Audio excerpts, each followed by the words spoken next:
paz, Senhor, irmãos. Amém. Deus é bom ou não é bom? Ele é maravilhoso, meus irmãos. Não tem nem como a gente expressar isso em palavras. Deus é bom. Irmãos, vamos ler a palavra de Deus.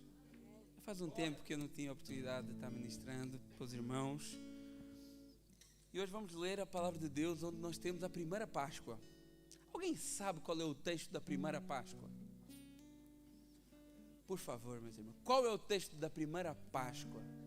Êxodo capítulo 12, né? E hoje, como é Páscoa, obviamente não poderíamos passar sem falar sobre a origem dessa Páscoa, o que é que ela representa para nós, né? E todas as coisas que há 3.500 anos atrás Deus já anunciava que iriam acontecer. Então, Êxodo capítulo 12, nós vamos ler aqui a partir do verso 3. Queria agradecer ao grupo de louvor por esse momento. Bênção. Irmãos, louvorzão dia 25, hein? Não falta, louvorzão dia 25, depois do louvorzão pastel, né? Pastel, tem uma noite de pastel de feira aí. Como é que chama? Pastel de feira ou pastel de vento? É os dois? É isso aí. Então vamos louvar o Senhor e depois do louvorzão vamos ter esse momento aqui de convívio. Mas agora temos um alimento espiritual para nós.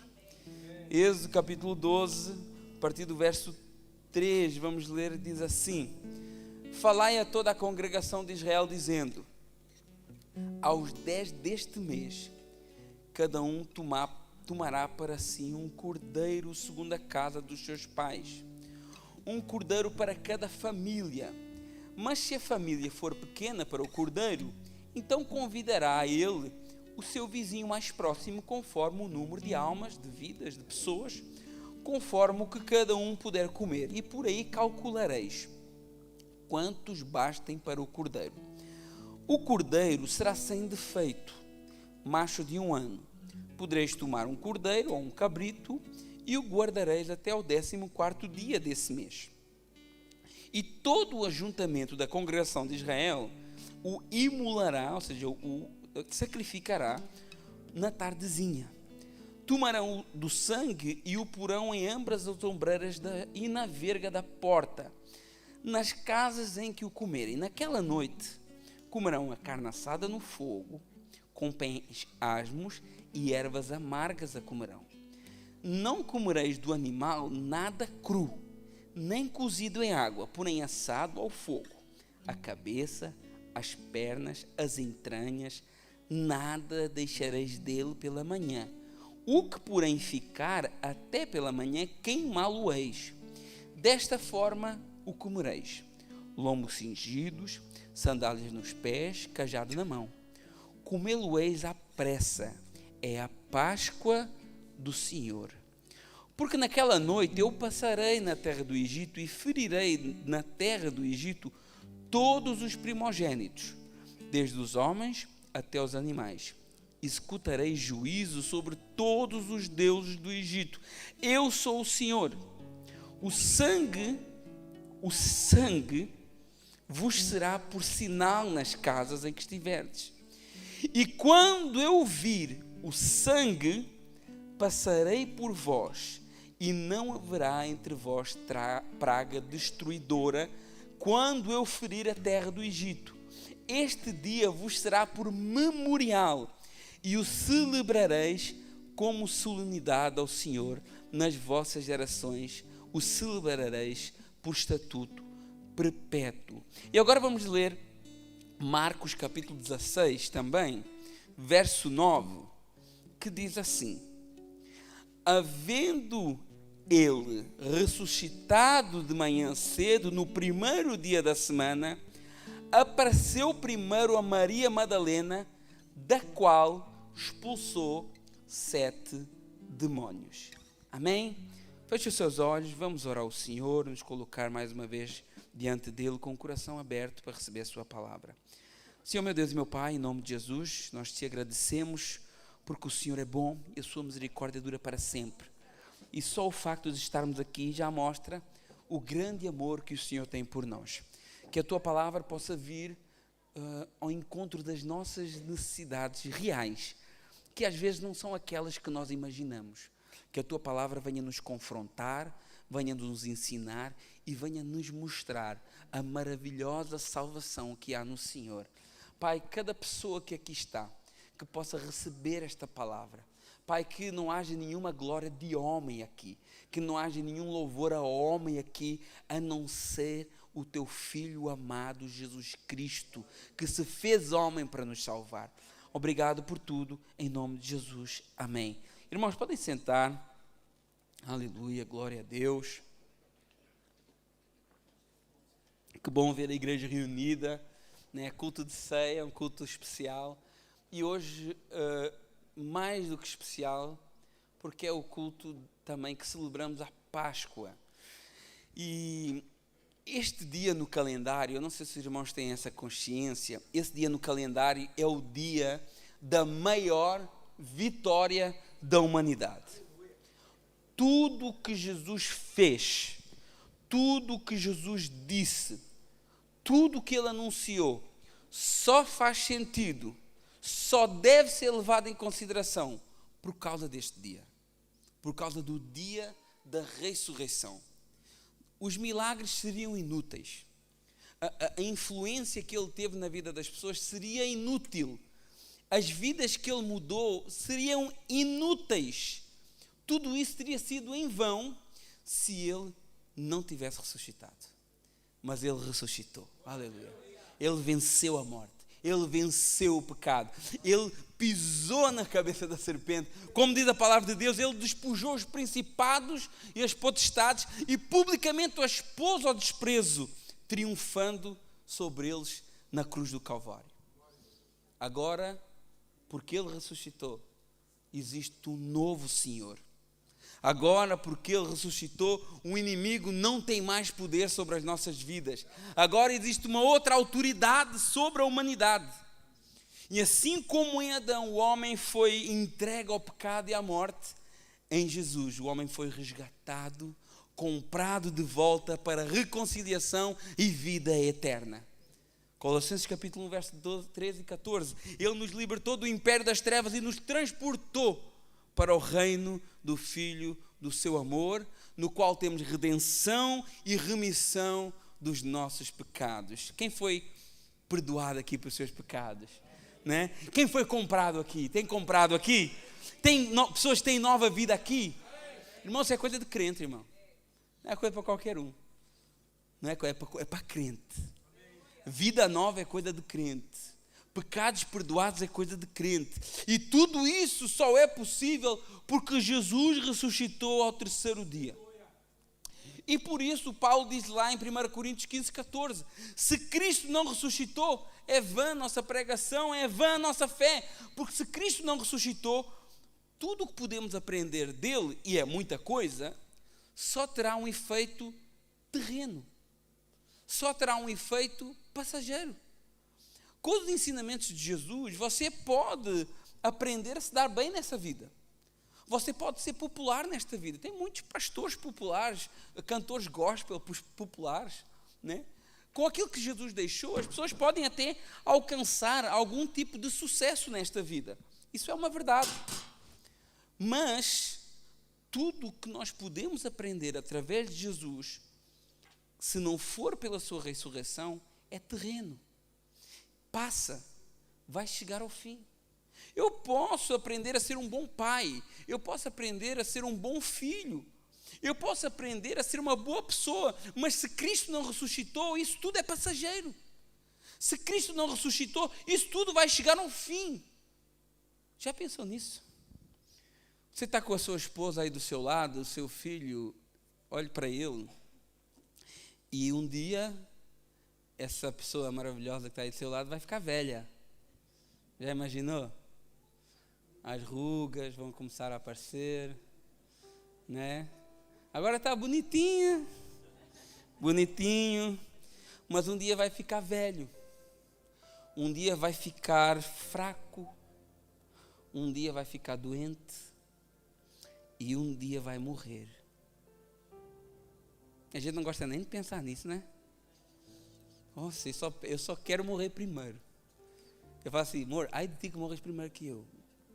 Você pode ficar viúva, eu não. Você morrer primeiro que eu te mato. É muito triste. Pensa assim, como deve ser triste, né? A gente caminha uma vida juntos e a certa altura tudo acaba. Mas isso todos nós caminhamos para isso. É muito triste de pensar nisso, mas isso é inevitável, a não ser que Cristo volte antes. Por isso que eu falo, Maranata, ora vem Senhor Jesus todos os dias. Porque isso é a realidade. Nós podemos aprender muita coisa com Jesus, muita coisa com a palavra de Deus, mas se Ele não tivesse ressuscitado, tudo isso era vão. E você estava olhando para a sua esposa, ela vai morrer, mas você também vai, né? E hoje a sua casa talvez é cheia de gente, né? Com crianças, né? Mas daqui a pouco ela vai ficar sozinha, vai ficar vazia. Alguns aqui já experimentaram isso. Alguns aqui já tiveram a casa cheia de crianças. Hoje os netos vão lá de vez em quando, mas não é a mesma coisa. A grande maior parte das vezes está sozinha, mas o marido, os filhos já foram embora, né?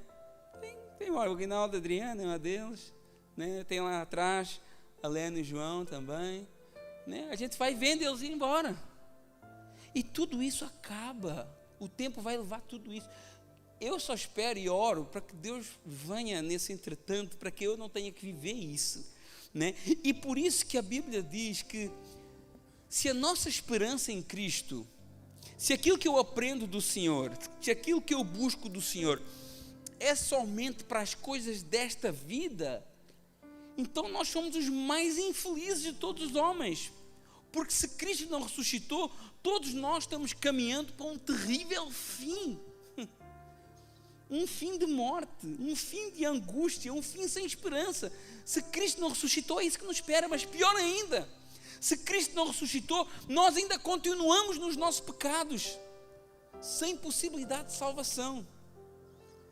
E significa que a eternidade que nos espera será pior ainda, recebendo o preço que os nossos pecados merecem. Então imagina, se Cristo não ressuscitou, como é que você se salvaria da condenação eterna?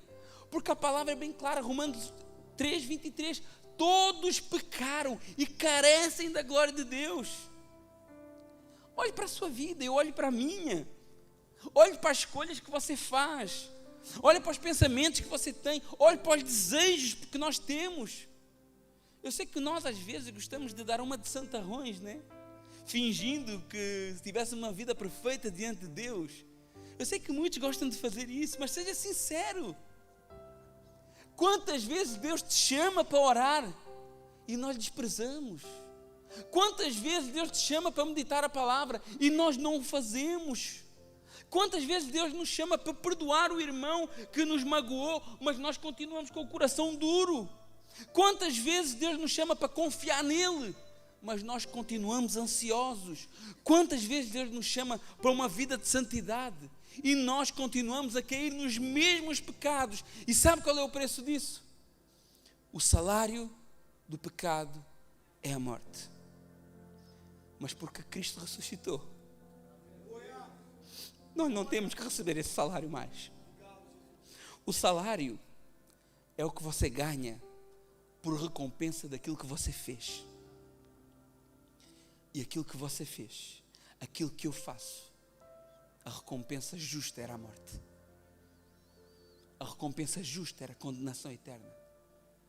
Mas o que Deus tem para nós não é salário. O que Deus tem para nós não é recompensa. O que Deus tem para nós é dom gratuito. Por isso que o texto diz lá, Romanos 6:23, porque o salário do pecado é a morte, mas o dom gratuito de Deus é a vida eterna em Cristo Jesus nosso Senhor. E porque Cristo ressuscitou, nós temos essa dádiva, esse dom gratuito, e não temos mais dívida. Irmãos, não tem mais dívida. Jesus cravou na cruz a dívida. Ele anulou toda a dívida que você e eu tínhamos. Existe alguém aqui que se sente com dívida diante de Deus? Existe? Irmãos, podemos ser sinceros. Existe alguém aqui que se sente com dívida diante de Deus? Saiba que Jesus já pagou essa dívida. Jesus já pagou essa dívida. Talvez o diabo, ele tenta te acusar, ele tenta te fazer lembrar, talvez o diabo tenta mexer na tua mente, tenta te fazer questionar a tua identidade. Será que eu sou filho de Deus? Será que eu estou no caminho certo? Será que Jesus me salvou? Mas olha, Jesus, Ele pagou a dívida por cada um de nós aqui. Tem alguém aqui que sente dívida com Deus? Se tem, levanta a mão. Glória a Deus. Glória a Deus. Sabe por que você não tem dívida com Deus mais? Você entregou a sua vida a Jesus. Não é porque você vem na igreja, não. Não é porque você faz os seus atos religiosos, os seus atos de justiça diante de Deus é como trapo de imundícia. Mas é porque Jesus tomou conta da sua vida. É porque você entregou a sua vida a Jesus. Por isso, você recebeu esse dom gratuito de Deus. Mas às vezes você pode se perguntar, mas como é que eu sei que o sacrifício de Jesus pode fazer tudo isso por mim? A prova é porque Ele ressuscitou. Por isso Paulo dizia lá, olha, se Cristo não ressuscitou, é vã a minha pregação, porque não sou só eu que posso dizer, tem 500 irmãos que os viram, ao mesmo tempo. Imagina, quando Paulo escreveu isso, ele estava escrevendo baseado num facto comprovável. Claro que para nós está muito distante hoje, tem 2000 anos que ele escreveu isso, mas para quem lia aquela carta, podia procurar, eu quero falar com um desses 500 irmãos. Era só ir lá falar, você viu Jesus? Eu vi Jesus. Eu vi Ele glorificado. Aleluia. E Jesus, Ele, não só Ele ressuscitou para nos salvar, como Ele não está longe. Ele está à distância de um coração sincero. Como o irmão Johnny falou, um coração quebrantado e contrito não desprezará o Senhor. Lá em Romanos capítulo 10, verso 6, diz assim, olha, não perguntes ao teu coração, quem subirá ao céu para trazer do alto a Cristo, ou quem descerá ao abismo para levantar Cristo dentre os mortos. Ou seja, você não precisa escalar montanhas, não precisa de cavar túneis, tudo isso é esforço humano. Deus não se impressiona com o seu esforço humano, mas o texto continua no verso 8, a palavra está perto de ti, está na tua boca, no teu coração, a palavra da fé que nós pregamos, se com a tua boca confessar Jesus como Senhor e em teu coração creres que Deus o ressuscitou dentre os mortos, será salvo. Então Jesus está à distância de uma confissão movida por um coração que crê em Deus, e tudo isso só é possível porque Cristo ressuscitou. Os textos que nós lemos no início são dois eventos distantes. Nós lemos um texto de Marcos e lemos um texto de Êxodo. São dois eventos distantes com cerca de 1500 anos separando esses dois eventos. O primeiro texto, Êxodo 12, a primeira Páscoa. Eu creio que quase todo mundo conhece a história de Israel no Egito. Depois de 430 anos de escravidão, Deus libertaria o seu povo com mão forte e braço estendido. 10 pragas, todos conhecem a maior parte delas, ou muitas. Primeiro, as águas do Nilo se transformam em sangue. Depois, a praga das rãs, dos piolhos, das moscas, das mortes dos animais, das úlceras, da saraiva, depois do gafanhoto, das trevas e, por último, a última praga, a morte dos primogênitos. E isso é algo terrível. No contexto bíblico do Antigo Oriente, o primogênito não era só um filho mais velho. Ele representava a herança da família. Aliás, ele tinha até uma porção dobrada da herança. Ele representava aquele que daria continuidade à linhagem da família, à autoridade futura. E era também o elemento da família consagrado ao Senhor, consagrado a Deus.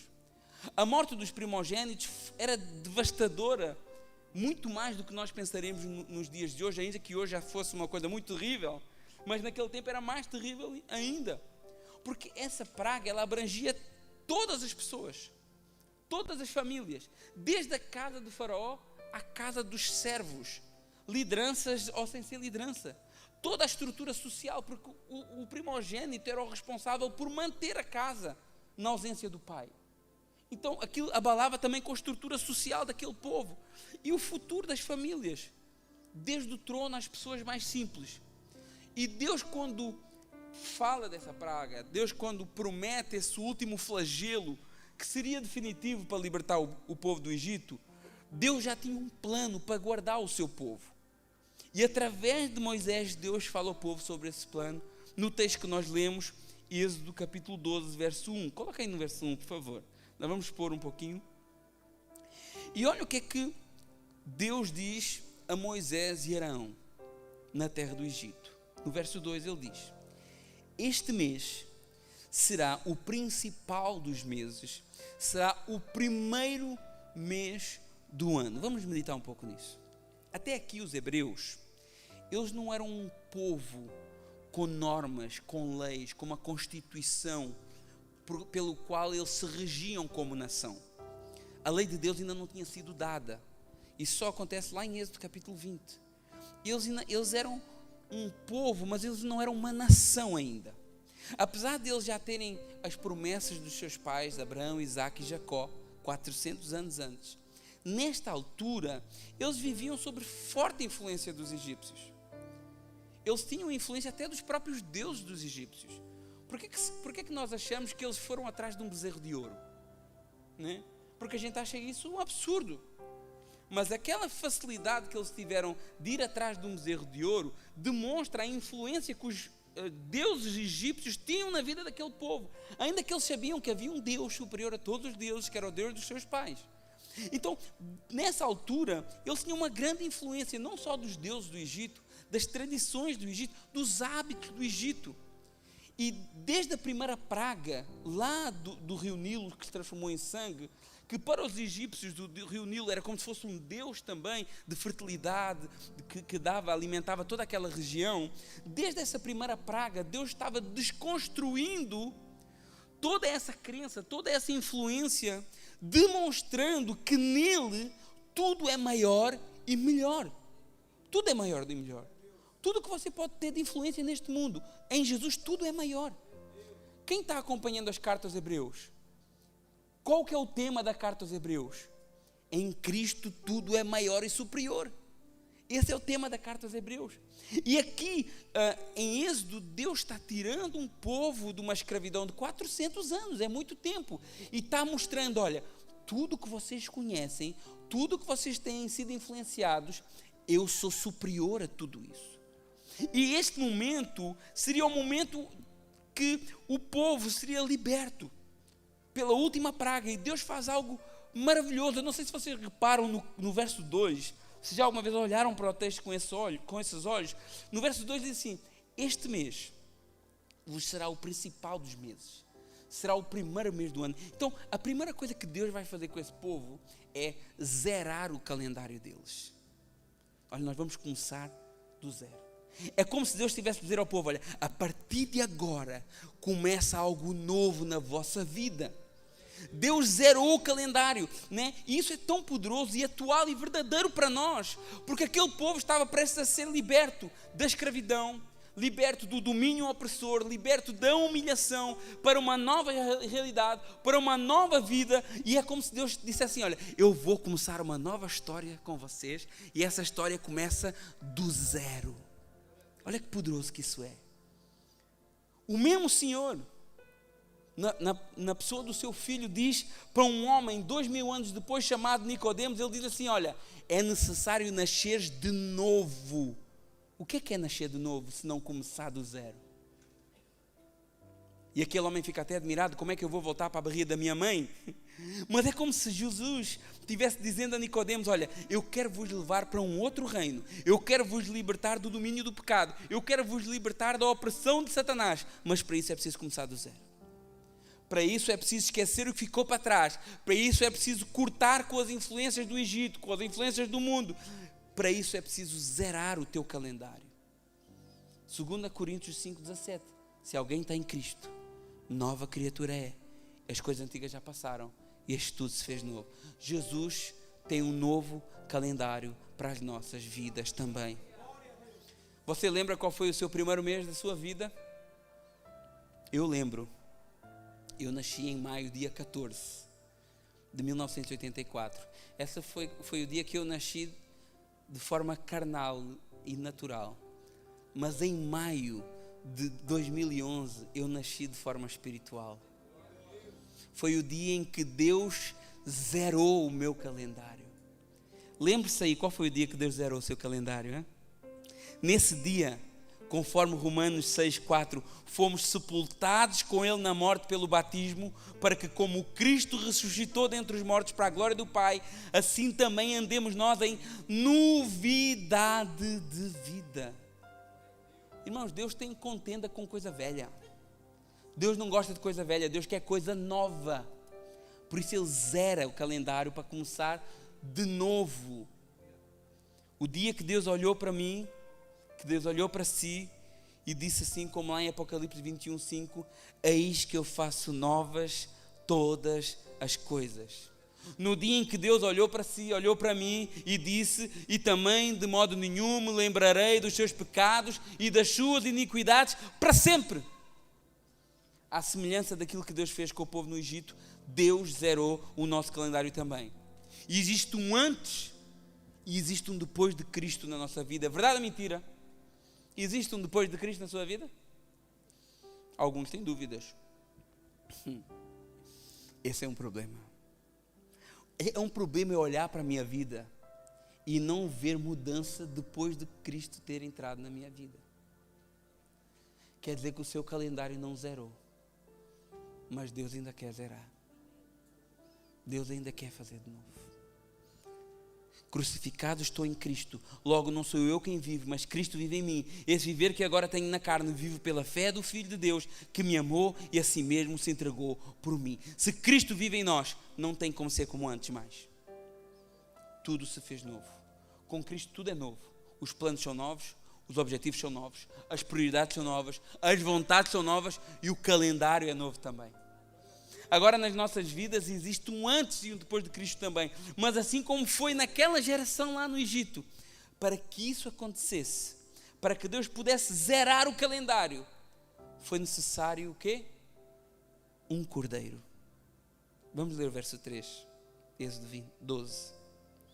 Falai a toda a congregação de Israel, dizendo, ao 10 desse mês, cada um tomará um cordeiro, segundo a casa dos pais, um cordeiro para cada família. Mas se a família for pequena, para um cordeiro, então convidará o seu vizinho mais próximo, conforme o número de almas, conforme o que cada um puder comer. Por aí calculareis quantos bastem para o cordeiro. O cordeiro será sem defeito, macho de 1 ano. Podereis tomar um cordeiro ou um cabrito e o guardareis até ao 14º dia desse mês. E todo o ajuntamento da congregação de Israel imolará o cordeiro na tardezinha. O que é que Deus estava ensinando ao povo aqui? Será que tudo isso era aleatório? Será que tudo isso não tinha nenhum sentido? Irmãos, primeiro ponto, nada que Deus faz é sem sentido. Tudo que Deus faz tem um propósito. Tudo que Deus faz está falando conosco, está nos ensinando, está nos corrigindo, está nos direcionando, está nos chacoalhando. Tenha certeza na sua vida, na minha vida, que tudo o que Deus permite nós vivermos é no sentido de nos melhorar, de nos capacitar para algo maior. Com o cordeiro, Deus estava mostrando ao povo, essa questão do cordeiro, Deus estava mostrando ao povo, para que eles vivessem, alguém tinha que morrer. Que para que poder começar de novo, tinha que haver sacrifício. Deus estava ensinando que a libertação tinha um preço de sangue. Deus estava ensinando o preço da liberdade. E o cordeiro tem um significado muito profundo, porque o cordeiro é um animal que representava mansidão, que representava inocência, que representava pureza. O cordeiro é um animal que tinha uma afinidade com o dono. O cordeiro é um animal que não resistia a ir para o sacrifício. Era um animal dócil e manso. E era esse animal sem culpa, inocente, que tinha que morrer para que Israel pudesse ser livre. Uma realidade, uma liberdade que na realidade apontava para algo muito maior e superior. Porque ali o povo seria livre de uma escravidão física, de trabalhos forçados, de uma vida de humilhação, de uma identidade distorcida, mas a promessa ecoava para algo superior àquela realidade que eles viviam ali. Porque quando o povo sai do Egito, ele continuou escravo. O povo foi livre fisicamente, mas espiritualmente o Egito nunca saiu deles. O pecado continuou assolando aquela nação. o coração duro, a mente pervertida, os desejos pelas coisas erradas, a murmuração constante, como acontece hoje ainda, não mudou. As pessoas continuam carentes de libertação.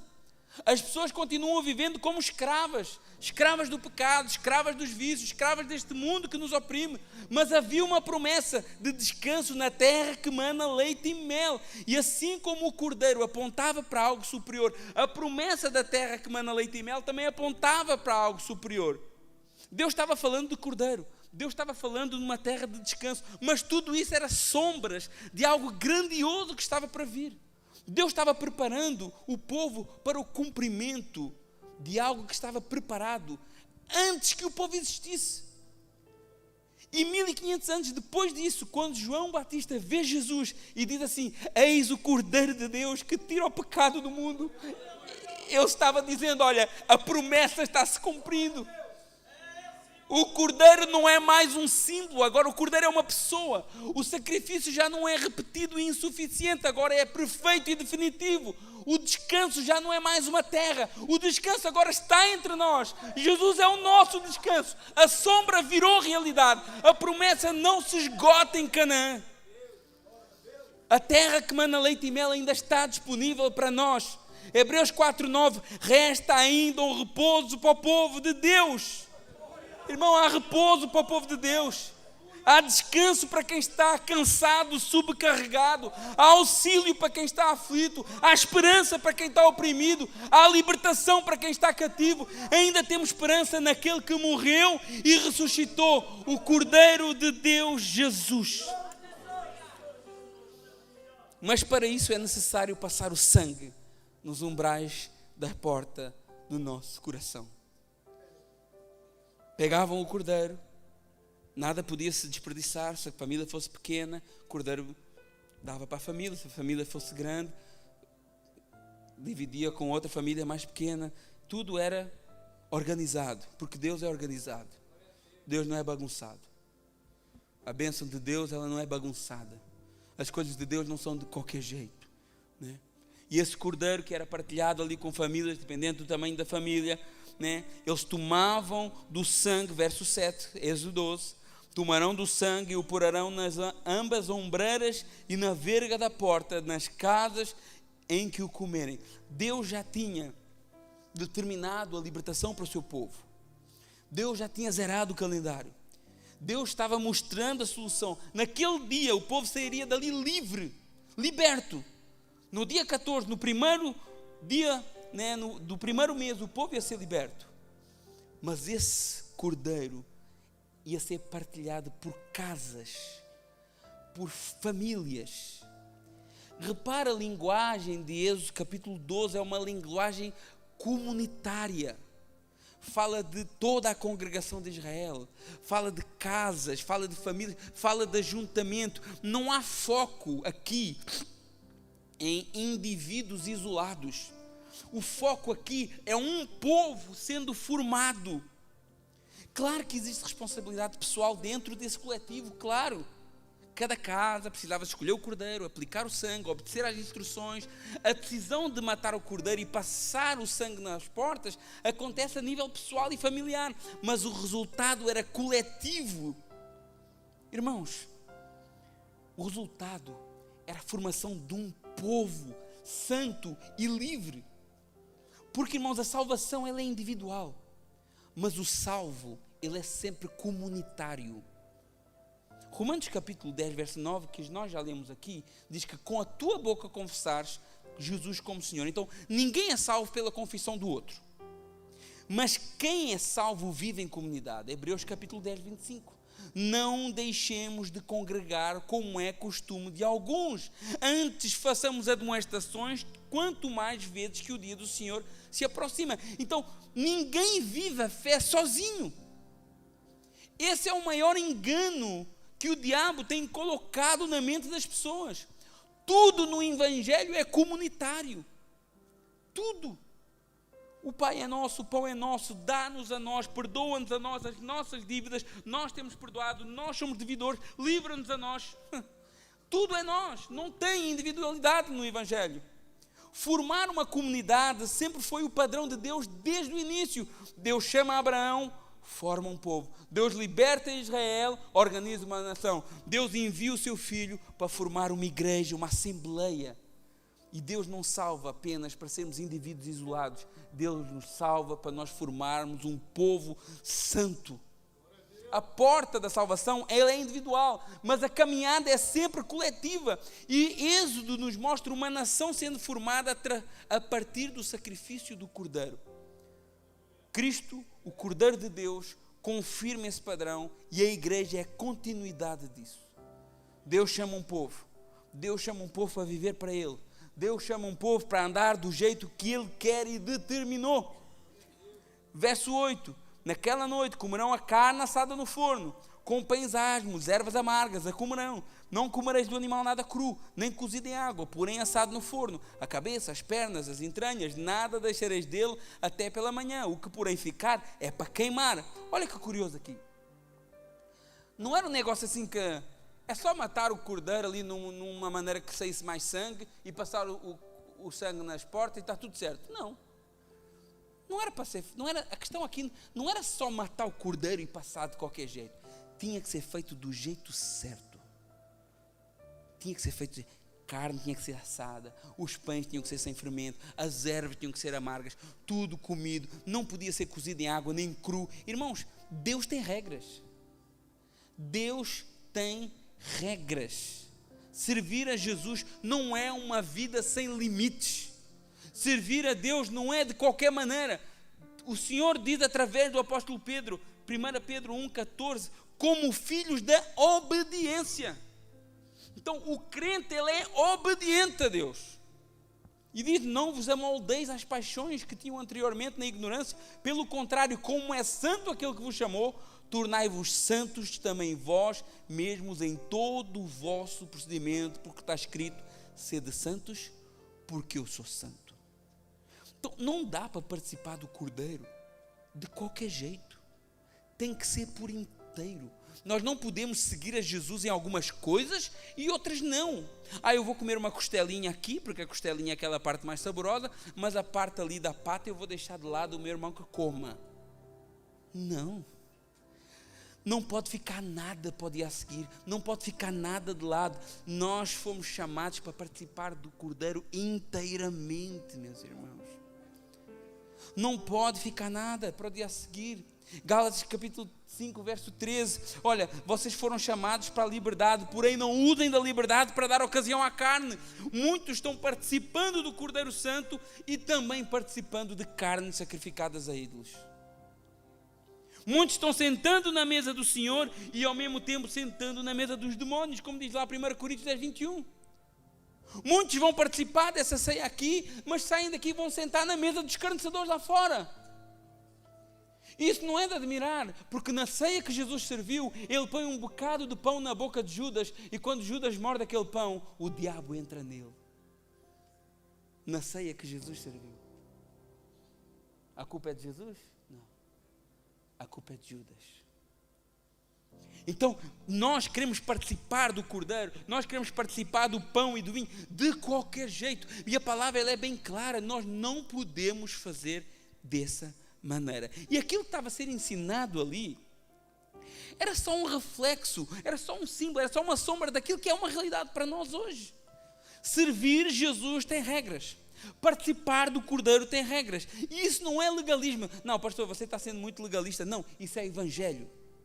Porque a mensagem sempre foi a mesma. Arrependam-se e creiam no evangelho. Vai arrepender do quê? Se não há mais regras e leis como alguns pregam. Arrepender do quê? Se agora a graça cobre tudo. Que graça barata é essa? Cristo morreu numa cruz para eu poder continuar na miséria do pecado. E alguns perguntavam isso lá em Romanos, e o apóstolo Paulo disse assim, de maneira nenhuma. Como poderemos nós continuar pecando, nós que já morremos para o pecado? O facto de sermos salvos, o facto de não sermos salvos pela lei, não significa que ela possa ser desobedecida.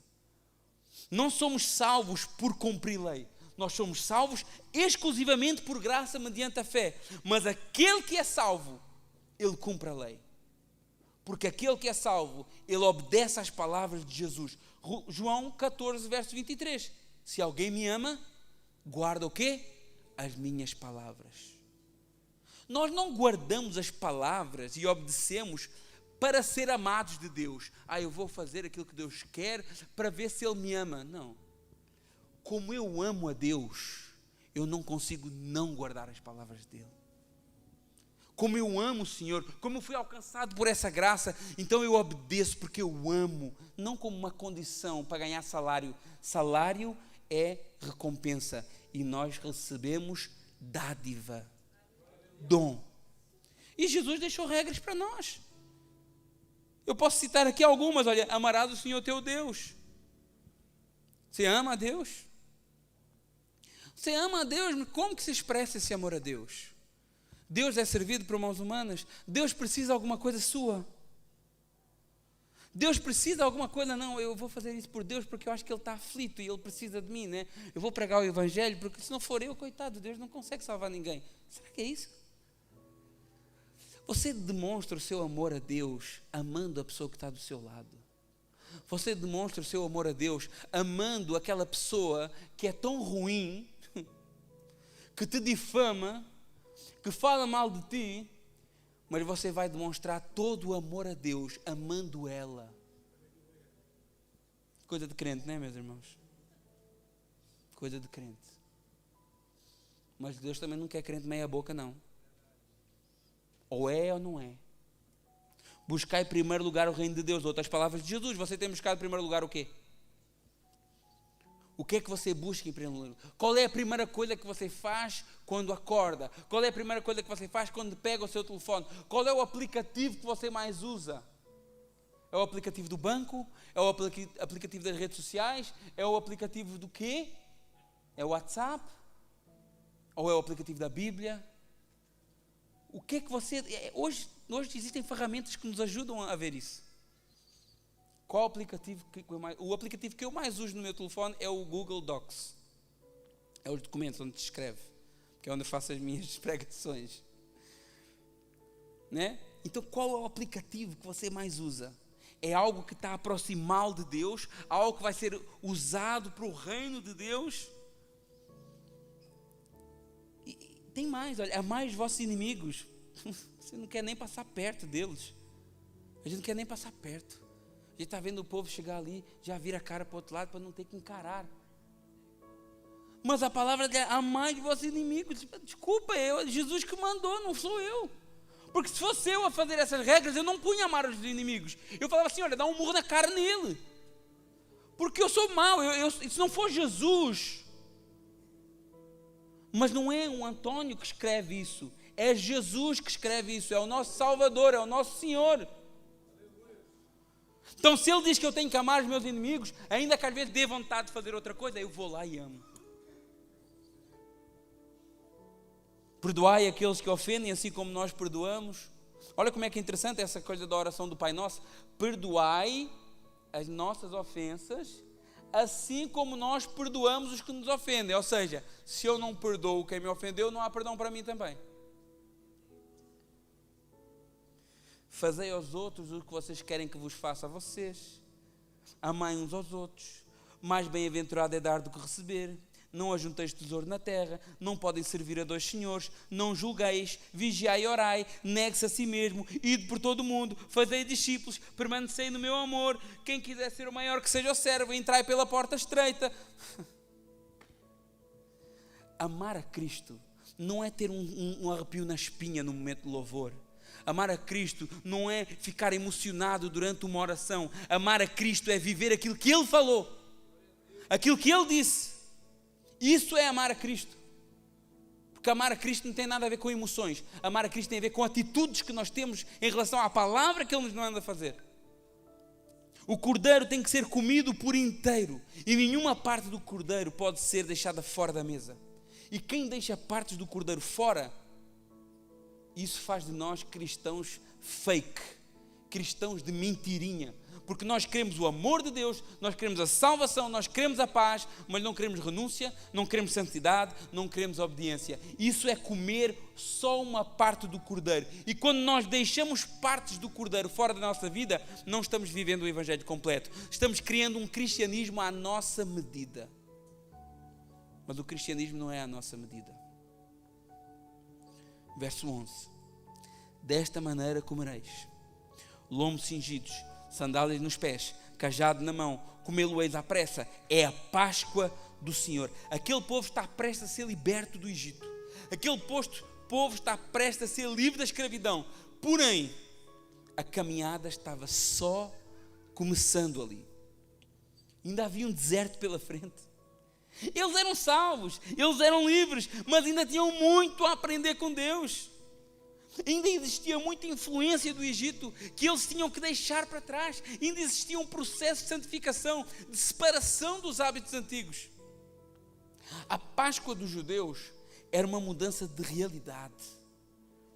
Não mais um povo escravo, mas um povo que tinha que ser transformado numa nação poderosa, com identidade, com cultura própria, com leis, com propósito. A libertação do Egito foi o ponto de partida para tudo isso. E por isso Deus zerou o calendário deles, porque eles estavam começando uma nova história, uma história que começa com o sangue do inocente. E o mesmo Jesus fez conosco. No momento em que o Senhor nos lava com o seu sangue, o Senhor nos convoca por uma longa caminhada. Uma caminhada de fé, uma caminhada de perseverança, uma caminhada por desertos que vão moldar a nossa identidade e o nosso caráter, uma caminhada com propósito e esperança, uma caminhada onde Ele sempre vai estar presente. Quem quer participar dessa caminhada com Jesus? Quem quer participar dessa peregrinação com Jesus? Porque a Bíblia diz que nós somos peregrinos nessa terra também, assim como aquele povo era no deserto. Hebreus 13, 14, porque nós não temos cidade aqui, mas buscamos uma cidade futura. Não, pastor, é muito difícil. Eu venho à igreja, eu tento ser melhor, é difícil, eu sou falho, eu peco, eu não me sinto capaz, eu tenho dificuldade em controlar as minhas emoções. Eu entendo tudo isso, meu irmão, mas deixa eu ler um texto para ti. Marcos capítulo 16, verso 9. Aleluia. Aleluia. Aleluia. Glória a Deus. Havendo ele ressuscitado de manhã cedo, no primeiro dia da semana apareceu primeiro a Maria Madalena, da qual expulsou 7 demónios. Aleluia. Jesus faz questão de se manifestar pela primeira vez a uma mulher que tinha sido possuída por 7 demónios. Eu não sei qual é o teu problema, mas o que eu sei é que Jesus é especialista em resolver problemas. Eu não sei qual é o demónio, eu não sei qual é a entidade. O que eu sei é que quando Jesus chega, o demónio sai. O que eu sei é que quando Jesus está, o demónio não consegue se permanecer. E o que eu sei é que Ele é especialista em transformar problema em testemunho para a glória dEle. Irmão, Jesus quer zerar o nosso calendário, como Ele fez com Maria Madalena, como Ele fez com Pedro, como Ele fez com o apóstolo Paulo. Nenhum desses era perfeito, mas o que eles fizeram foi entregar a sua vida na mão daquele que zera calendários. Isso não faz de nós bons. Não é porque nós somos bons, é porque Ele é bom. É porque Ele é fiel. Nós somos infiéis, mas a palavra diz: Ele todavia permanece fiel. Êxodo 12, 23 diz assim: porque o Senhor passará para ferir os egípcios. Quando, porém, Ele vir o sangue na verga da porta e ambas as ombreiras, Ele passará Daí a palavra Páscoa, passar por cima. Em inglês é literal, pass over. Passará por cima daquela casa e não permitirá que o destruidor entre em vossas casas para vos ferir. O que é que o Senhor viu naquelas casas que fez Ele não aplicar o juízo justo naquelas casas? O que é que Ele viu naquelas casas que impedia o destruidor de entrar e matar o primogênito? Ele via pessoas boas naquela casa. Ele via pessoas honestas. Ele via servos do Senhor. Ele via pessoas santas. Ele via pessoas obedientes. Tudo isso é importante. Mas o que Jesus via não era nada disso. O que Deus via não era nada. Deus olhava e via o sangue do Cordeiro. O que o Senhor via era o sangue. E hoje não é diferente. Quando Deus olha para mim, quando Deus olha para nós, o que Ele vê não é o tanto que eu prego, o tanto que eu estudo, o tanto que eu faço, o tanto que eu aconteço. O que Ele vê na nossa vida é o sangue de Cristo derramado na cruz por nós. Aleluia! Eu quero fechar com uma parábola. Mateus capítulo 20. Mateus capítulo 20. Essa parábola, Deus me deu um entendimento dessa parábola que bugou a minha mente. E eu quero partilhar com vocês. Mateus capítulo 20, do verso 1. Vamos só ler até ao 7. A parábola é maior, mas eu quero focar naquilo que eu entendo que é o ponto principal dessa parábola. Mateus 20, do verso 1 ao 7, diz assim. Jesus falando na véspera de entrar em Jerusalém, para aquilo que seria a sua última semana. Ele diz assim, olha, o reino dos céus é semelhante a um dono que sai de casa de madrugada para assalariar, para buscar trabalhadores para a sua vinha. E ele ajustou o salário com esses trabalhadores, 1 denário, ou seja, um dia de trabalho, e mandou os trabalhadores para a vinha. E ele saiu, à 3ª hora e viu na praça outros. Ele já tinha pego uns trabalhadores, na 1ª hora, na madrugada, mas depois ele saiu à 3ª hora, ou seja, às 9 da manhã, e viu outros trabalhadores ocupados e pegou eles também. E disse-lhe, ide vós também para a vinha, e eu vos darei o que é justo também. E eles foram. Só que depois ele saiu outra vez à hora 6ª, ao meio-dia, e também à hora 9ª, às 3 da tarde. E ele fez exatamente a mesma coisa. E ele saiu depois à hora 1:10, ou seja, às 17 horas. O dia de trabalho acabava às 18. E ele sai às 17 horas. E encontrou outros que estavam desocupados, estavam sem trabalho, e perguntou a esse, e disse assim, olha, o dono da vinha, por que vocês estão desocupados aqui o dia todo? Ele faz uma pergunta muito interessante.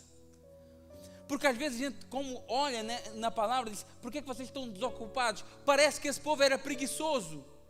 Vocês estão parados aí e não querem trabalhar. Não é isso que o texto está falando. Ele faz uma pergunta, por que vocês estão parados? Eles vão responder.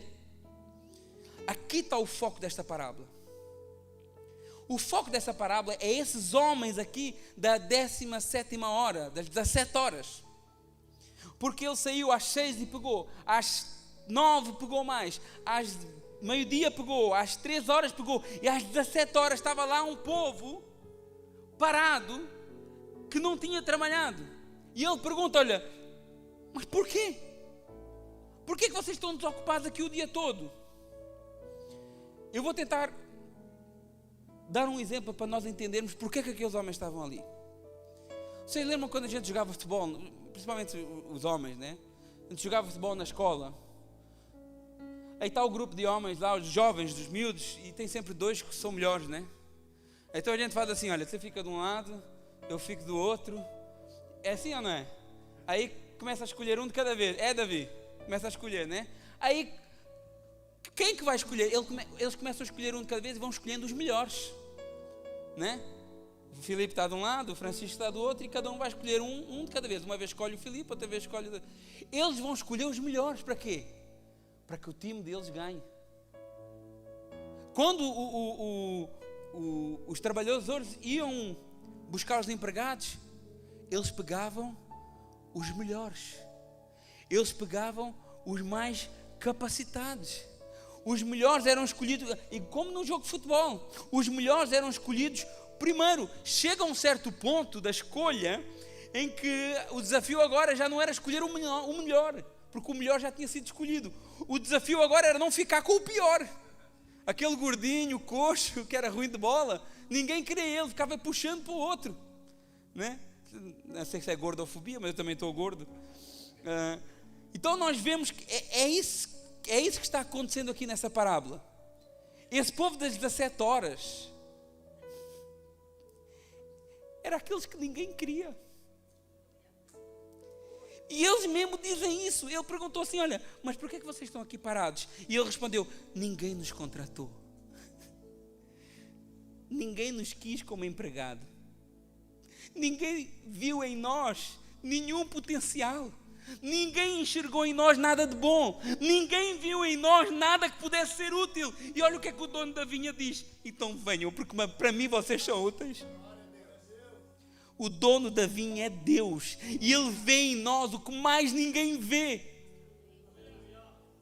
Pega nesse sangue do Cordeiro de Deus, passa nas portas do teu coração, participa do Cordeiro por completo, seja perseverante na caminhada com Deus e deixa Ele zerar o teu calendário. Aleluia. Vamos ficar de pé. Aleluia. Glória a Deus.